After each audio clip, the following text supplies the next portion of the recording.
இவ்வளோ ஐட்டமும் காலையிலேருந்து நின்று நான் தான் பண்ணியிருக்கேன்னு நினைக்கும் போது எனக்கே கொஞ்சம் பெருமையாக தான் இருக்குது. ஸோ இன்றைக்கி வந்து ஃப்ரெண்ட்ஸ் வீட்டுக்கு வரேன் அப்படின்னு சொல்லியிருந்தாங்க. ஸோ ஃப்ரெண்டோட பர்த்டே வேறு. ஸோ சண்டேவாக இருந்தால் நான்வெஜ் எடுத்துருக்கலாம். இன்றைக்கி சாட்டர்டேங்கிறதுனால சரி ஓகே கொஞ்சம் வெஜிடேரியனாக போயிடலாம் அப்படின்னு சொல்லிட்டு கொஞ்சம் ஃபுல் மீல்ஸ் மாதிரி ட்ரை பண்ணலாம் அப்படின்னு நானாக வடை, பாயசம், அப்பளம் இது மாதிரி நிறைய ஐட்டம்ஸ் பண்ணியிருந்தேன். டோட்டலாக 15 ஐட்டம்ஸ். இந்த மாதிரி ஒட்டுக்கா இவ்வளோ ஐட்டமும் பார்த்த உடனே எனக்கு பசிக்கவே இல்லை அப்படிங்கிற மாதிரி ஆயிடுச்சு. ஸோ பட் இருந்தாலுமே வந்து ரொம்ப நாள் கழிச்சு இந்த மாதிரி ஃபுல் மீல் சாப்பிட்றது கொஞ்சம் ஹாப்பியாக இருந்துச்சு. என்னால் சாப்பிட முடியல.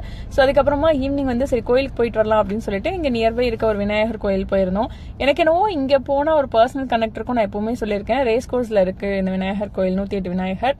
நீங்க யாராவது போயிருக்கீங்கன்னா கமெண்ட்ஸ்ல சொல்லுங்க. லஞ்ச் முடிச்சுட்டு அதுக்கப்புறம் கோயிலுக்கு போயிட்டு ஃப்ரெண்ட்ஸ் எல்லாம் கிளம்பிட்டாங்க. ஸோ ஈவினிங் டைம்ல ரேஸ் கோர்ஸ் அப்படியே ஒரு 2 ரவுண்ட் போகலாம் அப்படின்னு சொல்லிட்டு ரேஸ் கோர்ஸ் ஒரு 2 ரவுண்ட் அடிச்சுட்டு அதுக்கப்புறமா வீட்டுக்கு கிளம்பி வந்தாச்சு. வீட்டுக்கு வந்ததுக்கு அப்புறம் பாத்தீங்கன்னா ஃபுல் எடிட்டிங் ஒர்க் தான். நான் மறந்துட்டேன் காலையில இருந்து வேலை பார்த்த பிஸியில. ஸோ அந்த வேலையெல்லாம் முடிக்கவே கிட்டத்தட்ட ஒரு 8:30 8:45 ஆயிடுச்சு. பட் அதுக்கப்புறம் எனக்கு சரி கொஞ்சம் விளக்கேத்துனா நல்லா இருக்கும்னு தோணுச்சு. எனக்கு இந்த டைம்ல தான் சாமி கும்பிடுவேன், இப்படிதான் கும்பிடுவேன் எல்லாம் கிடையாது. எனக்கு எப்போ தோணுதோ அப்பப்பெல்லாம் சாமி கும்பிட்டுருவேன்.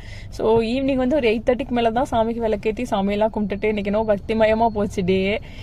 சரி ஓகே, இன்னைக்கு வீடியோ பிடிச்சிருந்தனா லைக் பண்ணுங்க, மறக்காம ஐடி ஃபாலோ பண்ணிக்கோங்க. நாளைக்கு மறுபடியும் மீட் பண்றேன். Okay bye.